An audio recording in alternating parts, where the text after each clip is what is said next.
आप सभी को जोहार। मैं एंजल लकड़ा, केंद्रीय सरना समिति प्रवक्ता, और आज मैं आप लोगों को ऐसी सच्चाई से रूबरू कराने वाली हूं जो बहुत बड़ी गलतफहमी बन चुकी है आदिवासी समाज में भी और कुर्मी समाज में भी। तो आज मैंने एक वीडियो देखा है, बिरसा न्यूज करके एक चैनल है जिसमें एक युवक हमारी आदिवासी बेटी निशा भगत दीदी को बहुत अपशब्द कहा जा रहा है, गालियां दिया जा रहा है। पहली बात तो भैया आप ये बताइए कि आप जो कह रहे हैं, आपके घर में या आपके बड़ों ने आप लोगों को यही परवरिश दी है। आप कहते हैं कि निशा भगत पूरे झारखंड के माहौल को खराब कर रही है, तो आप लोग तो फिर आबाद कर रहे हैं। इतनी अच्छी अच्छी बातें, इतनी अपशब्द बातें जो कर रहे हैं आप, तो उससे आबाद हो जा रहा है हमारा झारखंड। पहले आप तमीज और लहजा सीखिए बोलने का, कि एक आदिवासी बेटी के बारे में आप बात कर रहे हैं, और सिर्फ आदिवासी बेटी नहीं, दुनिया की कोई भी बेटी होगी, आप किसी भी बेटी के बारे में इस तरह का बात नहीं कर सकते। और मैं आप लोगों को एक बात बताना चाहती हूँ, ये जो कह रहे विधानसभा के सामने तुम जो बाहर बैठकर रो रही थी, तो तुमको कौन मदद करने गया था? मेकअप लगा के जाती हो, कोई चिंता नहीं है मेकअप उसका। विधानसभा के सामने वो रो नहीं रही थी, विधानसभा वो गई ही नहीं है। पहले आपको मैं बता दूं वो कहां गई थी। राजभवन के सामने बैठ के रो रही थी। रोना जायज था, क्यों नहीं रोएगा इंसान? मैं भी रोई हूं, बिलखी हूं, मुझे भी बुरा लगा है। और क्यों रोई थी? अपने समाज के लिए। इतने दूर से 11 तारीख से लेकर 15 तारीख तक हम लोगों ने पैदल यात्रा किया है।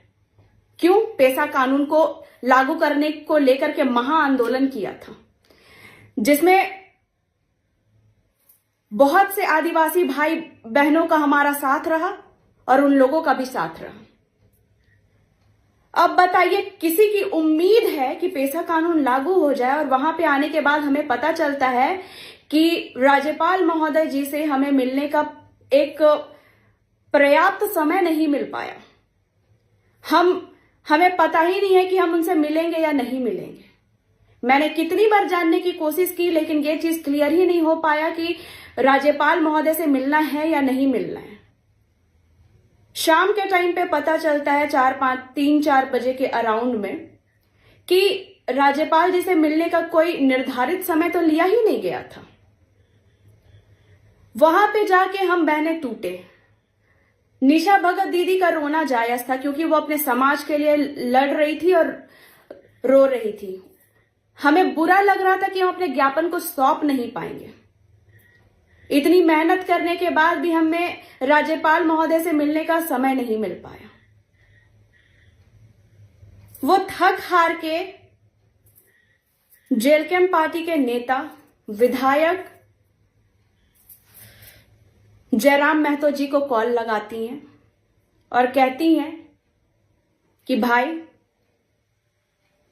मैं यहां पे राजभवन के सामने बैठी हूं, पैदल यात्रा करके आ रही हूं, यहाँ पे राज्यपाल महोदय जी से हमें मिलने का समय नहीं मिल पा रहा है, महोदय जी के पास हमारे पास समय नहीं है, हमारे से मिलने के लिए समय नहीं है। ठीक है, तो ठीक है दीदी, कहाँ पे हैं आप?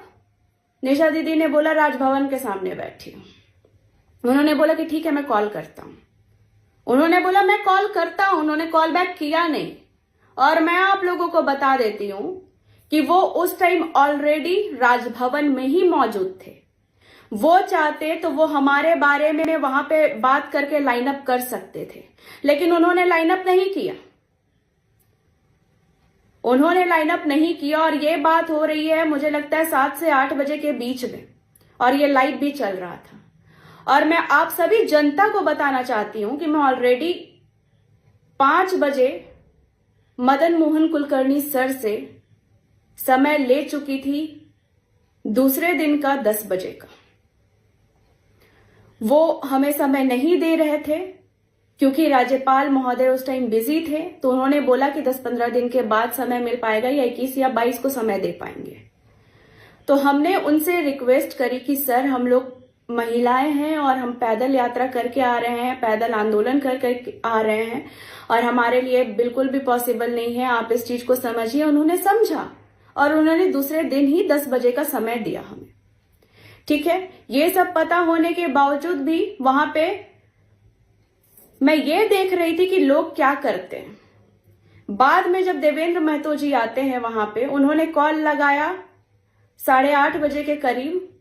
निशा दीदी भी चाह ली थी कि जब तक हमें समय नहीं मिलेगा तब तक हम यहां से हिलेंगे नहीं, रात भर चाहे क्यों ना यहां पे बैठना पड़े।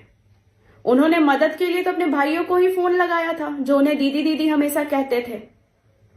तो आप ये बताइए कि जब अगर देवेंद्र महतो जी वहां पे आए, जब उन्होंने कॉल किया, जब आप लोगों ने इतनी ही क्लिपिंग्स को लगा लगा के अगर ये बातें करी हैं, तो आप लोगों को ये चीज भी पता होना चाहिए कि वो क्लिपिंग्स जो था, ये क्लिपिंग्स और भी था, जहां पे बात होती है कि 10 बजे का समय तो ऑलरेडी मिल चुका है इन लोगों को, आदिवासी समाज को, केंद्रीय सरना समिति को हम लोगों ने 10 बजे का समय दे दिया है।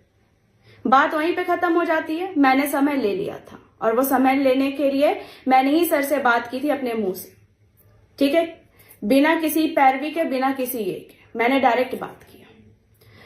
अब यहाँ पे बाकी लोगों का कहना है कि जयराम महतो जी ने मदद किया है, तो जयराम भाई ने हमारी कोई मदद नहीं की थी, क्योंकि वो कुर्मी समाज कभी चाहता ही नहीं है कि पेशा कानून लागू हो। और बिरसा न्यूज वाले भैया, आपसे नम्र निवेदन है कि आप अपने शब्दों पर विराम लगाएं, नहीं तो कानून आपको कभी छोड़ेगा नहीं, ठीक है। संवैधानिक तौर पर अगर आप लड़ रहे हैं तो संवैधानिक तौर पर ही लड़िए। आप किसी भी बेटी के बारे में अपशब्द नहीं कह सकते हैं। जोहार।